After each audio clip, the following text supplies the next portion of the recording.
Okay, I did a video about using storage, public storage, not necessarily public storage per se. I'm just, as a general reference to a storage place. There's different brands out there, there's different types, but me, I just call them public storage. I mean, there's all kinds of, store, restore, whatever the hell, you know what I'm saying.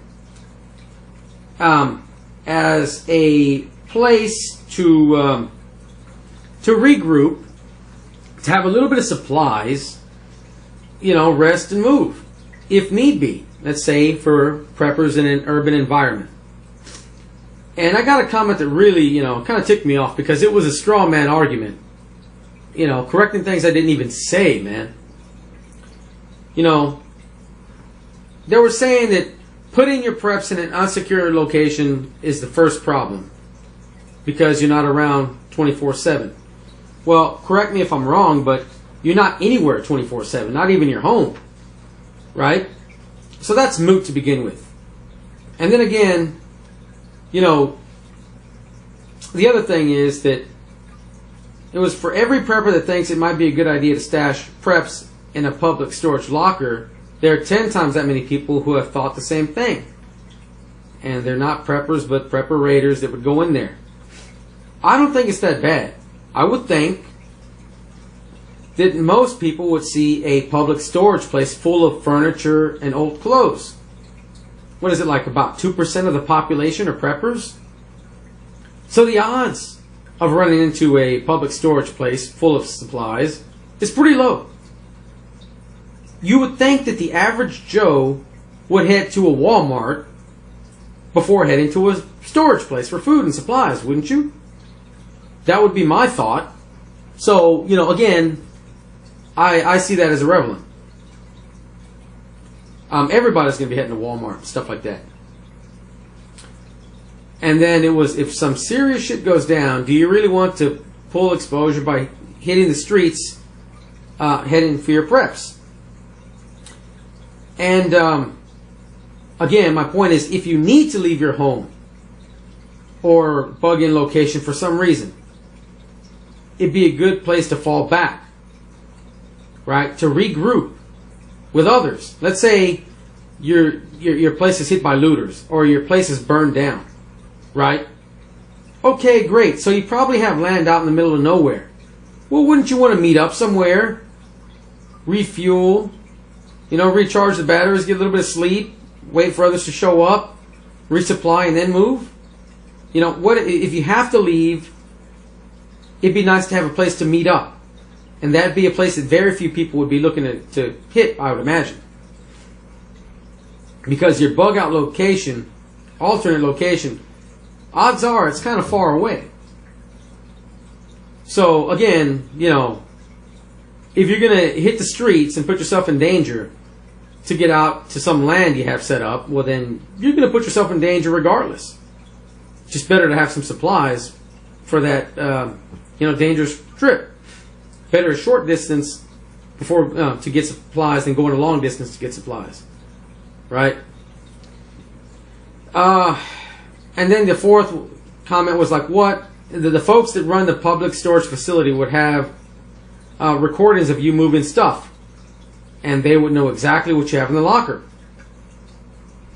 Okay, yeah, that's great. Apparently they don't know that cardboard boxes have been invented. They would have to really pay attention to the video, and you'd have to, people out there do a half-assed job anyway. No matter where you go, people basically do a half-assed job. So that's unlikely, number one.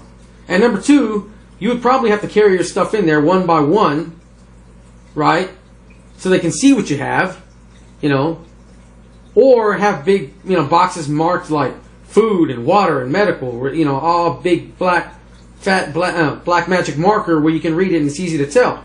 Because your average Joe can't see through boxes. And I imagine, like me, let's say I work in some damn public storage place. Somebody has a box. I'm the world's worst mind reader. I have no idea what the hell they got in that box. So that argument doesn't make any sense, man. If you label what it is or you go in there without a box, okay, yeah.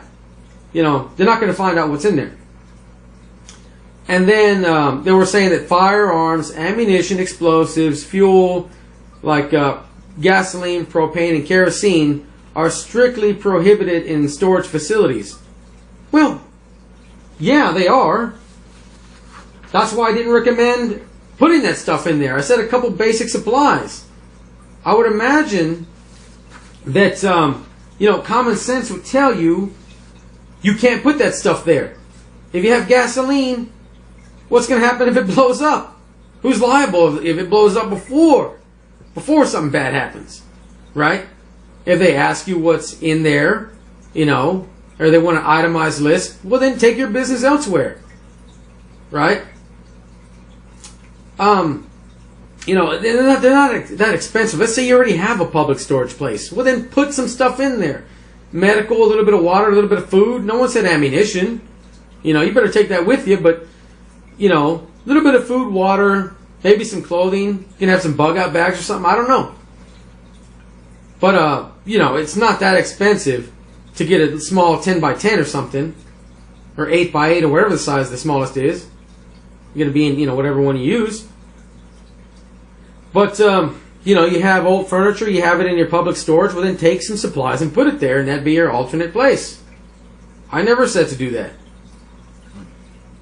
They said that, not me. Again, it'd be a dangerous journey. Dangerous journey. And it'd be a good idea to have some supplies, out of your home. Of course, I said, people are going to store in their home. Of course you're going to store in your home. Any prepper is going to have prepping supplies in their home. What if their home is compromised?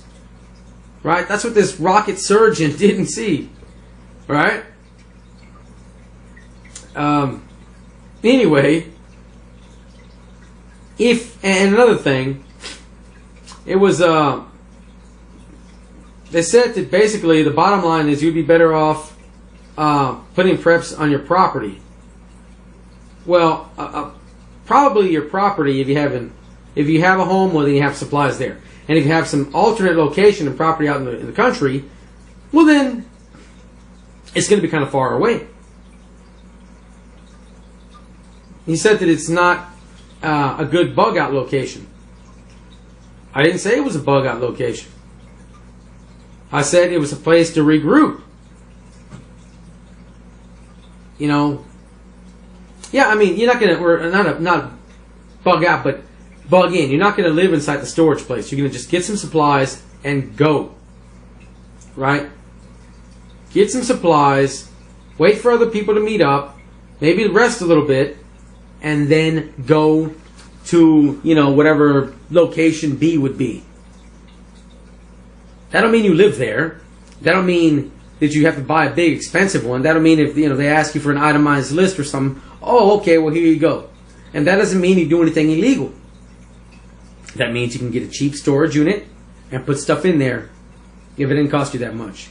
That means if you already have a storage unit, you can put stuff in there because you have it anyway. It doesn't mean you live there. It doesn't mean that'd be a bug in place. You just go regroup there, get some supplies, and then get the hell out of Dodge wherever you're going. Because if you're going to a storage place for supplies, that means that your home probably, just burned up or something. I don't know. But I just have to make a follow-up video.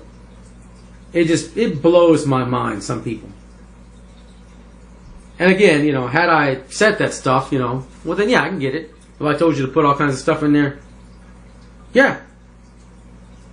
But, as far as ammunition, some places might let you. Some places may not. For the most part, they're strictly prohibited. But not all. Some places, they don't give a damn. You read. You ask their policies ahead of time. Me, I remember this other place, they didn't, I'm like, hey, do you mind? I was asking about it. This is a while back, called up, would you mind 9 mil? Or when I say not 9 mil, but I'm like, ammunition. They're like, well, is it powder? What is it? I'm like, it's just, a couple boxes of ammo. No problem. But, bunches of ammunition, bunch of gasoline and kerosene and stuff like that. I didn't say that. Anyway, all right, guys, that's it.